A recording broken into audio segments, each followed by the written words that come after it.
What's up guys, my name is Siom and I want to welcome you to my corner. Today I wanted to talk about an infamous match that happened over 6 years ago, the one that in mine and most wrestling fans' opinion after watching it should have never happened. I'm talking about no other than the match between the Brothers of Destruction, Kane and The Undertaker versus the Generation X, Shawn Michaels and Triple H. A match that if it was announced back in the 2000s would have been a blast. The main issue here is that it happened in 2018, with one retired and 3 semi-retired wrestlers. Before we dive in, I wanted to talk a little bit about the background of this match, the reason why it happened. As we know, WWE made a deal with the Saudi Arabia government in 2018. With this, they agreed to take some of their events to that country, starting with the Greatest Royal Rumble, which took place in April 27th. Crown Jewel 2018 will be the second one.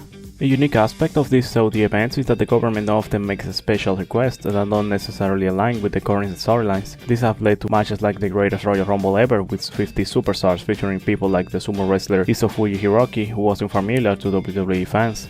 Saudi officials wanted Yokozuna in the match, but since he passed away in 2000, WWE found someone who physically resembled the New Generation era icon.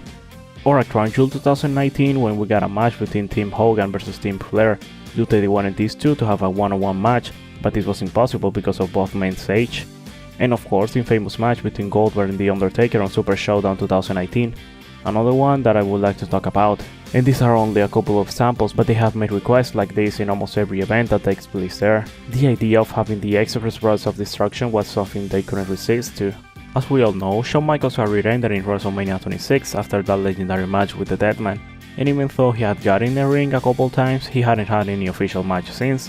We are not sure if it was because of the Saudi offer, that he really wanted to put on the belts again, or both. But the Heartbreak Kid came back for one last ride.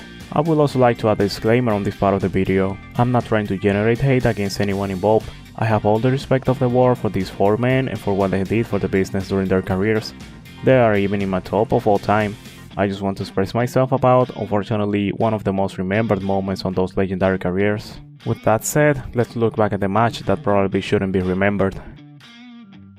Our story begins at Super Showdown in Australia back in October 6, 2018. Here we have The Undertaker versus Triple H in a no disqualification match, advertised as the last time we will see these two colliding inside the ropes. They were accompanied by Kane and Shawn Michaels respectively. This match was exactly what we would expect from these two veterans at this moment of their careers.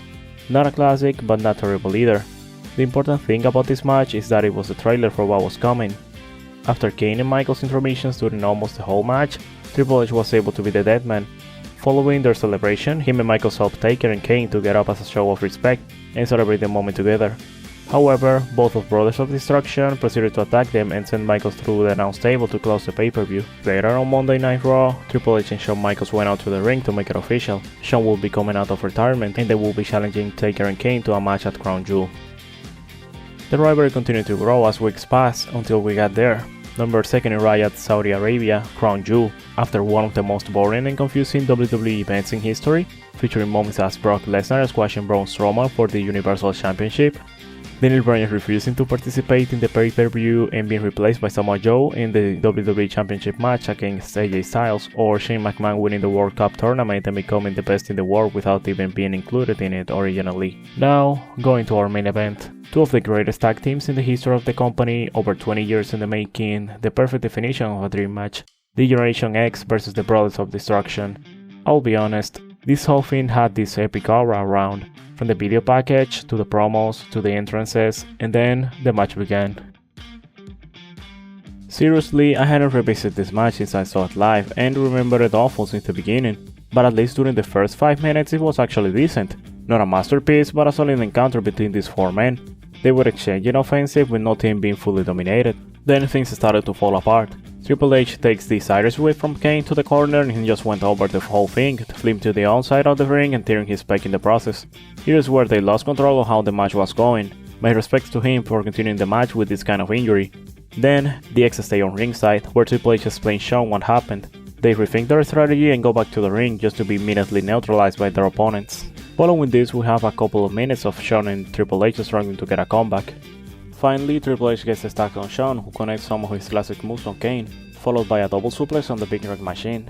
And then Shawn climbs the top rope to connect his signature elbow drop. Goes for the super kick, hits Kane with it, goes for the pin, and we got a count of 3, ladies and gentlemen. Or that's what I would like to say just to avoid what comes after this. But no, Kane blocks the kick and hits him with a chokeslam.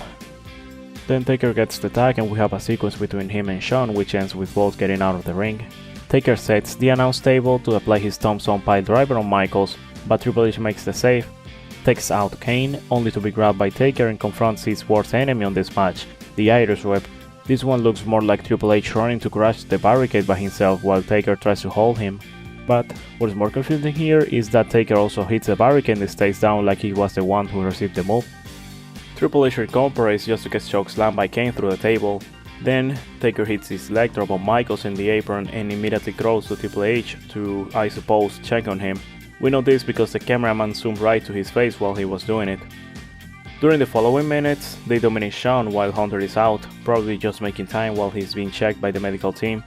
As this is probably unplanned, these are the longest minutes in the whole match. Nothing relevant is happening. Taker and Kane are just tagging in and out, applying holds, kicking and pinning Michaels repeatedly. And then, one of the most remembered moments of the match. Shawn makes the comeback when Kane attempted for a superplex. Shawn starts punching him and all of a sudden he and his mask fall off the corner. Then Shawn proceeds to hit a moonsault to the outside, falling right on his face. Ouch. Triple H finally gets the hot tag, hits a spinebuster on Taker, and this is followed by a sequence of both trying to hit their finisher on each other unsuccessfully, until Triple H provides us with one of the worst looking pedigrees ever on Taker, that looked more like a pile driver. Taker then surprises him, applying the Hell's Gate, but Shawn makes the save. Now we have 4 men down. Brothers of Destruction do their signature setup, look for a tombstone pile driver on the X, but they reversed it. Super kick for Taker, super kick for Kane, and then another with the worst pedigrees ever to the Big Red Machine to finally put an end to this torture. After the match, we have this moment where a nose-bleeding Shawn and Triple H are just sitting in the corner looking hurt as hell, and probably wondering if it was worth it. Honestly, I remember this match as a disaster from the start, but after rewatching it, it wasn't all bad, at least the first 5 minutes until Triple H gets injured and threw everything off balance. The worst part must be those final spots after they went to the announce table. Those minutes felt like an eternity, where you are only hoping it finishes and they were able to make it until the end. If I have to describe this match in one word, it will be unnecessary. At least at this point of their careers, we got it so late. Because if this match had happened during the prime of these wrestlers, the history would be completely different. It would have been an absolute banger. As I said at the beginning, I'm not trying to throw hate on any of the involucrated. I respect and appreciate them for all their efforts on trying to keep it on track, but this match should have remained a dream. And that's it for today's video, guys. Please leave a like, subscribe, and also drop a comment. And remember, this match never happened. Shawn Michaels retired at WrestleMania 26 and never came back. See ya!